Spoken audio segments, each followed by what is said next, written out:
हजरत सुलेमान अलैहिस्सलाम हजरत सुलेमान अलैहिस्सलाम अल्लाह के नबी और रसूल थे। वो हजरत दाऊद अलैहिस्सलाम के बेटे थे।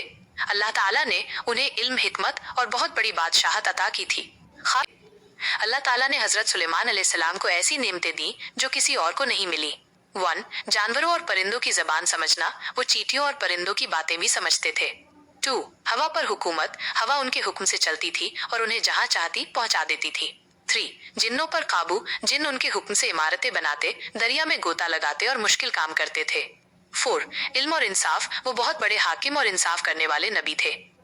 कुरान में जिक्र, हजरत सुलेमान अलैहिस्सलाम का जिक्र कुरान की कई जगहों पर आया है, जैसे सूरह अन-नम्ल 27, सूरह सबा 34, सूरह साद 38।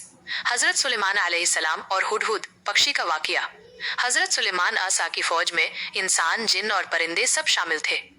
एक दिन उन्होंने फौज का जायजा लिया और देखा कि हुदहुद, एक परिंदा यानी हुप्पो पक्षी, गायब है। उन्होंने फरमाया, मैं देखता हूँ हुदहुद कहाँ है। अगर वो कोई साफ वजह ना लाया तो मैं उसे सख्त सजा दूंगा या ज़बह कर दूंगा। सूरह अन-नम्ल आयत 20। थोड़ी देर बाद हुदहुद आया और बोला, मैंने ऐसी बात देखी है जो आप नहीं जानते। मैंने सबा की कौम देखी जिनकी एक औरत मलिका बिल्कीस बादशाहत करती है। उसे बहुत कुछ दिया गया है और उसका तख्त बड़ा शानदार है, लेकिन वो और उसकी कौम अल्लाह को छोड़कर सूरज की पूजा करते हैं।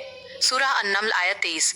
सुलेमान अलैहिस्सलाम ने कहा, ठीक है, मेरा ये खत ले जाकर उस औरत के पास डाल दो और देखो वो और उसकी कौम कैसे जवाब देते हैं। सूरह अन-नम्ल आयत 28।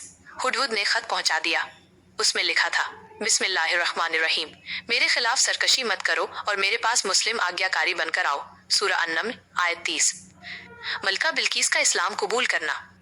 मलिका बिल्कीस ने अपने वजीरों से मशवरा किया और फिर हजरत सुलेमान अलैहिस्सलाम के दरबार में आई। वहां उसने सुलेमान अलैहिस्सलाम का इल्म, हिकमत और अल्लाह की नेमतें देखी।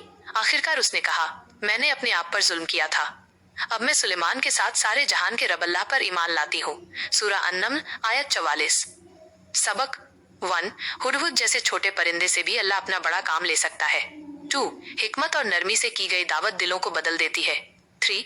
तख्त, ताकत और दौलत होने के बावजूद सच्ची राह वही है जो अल्लाह की इबादत की राह है।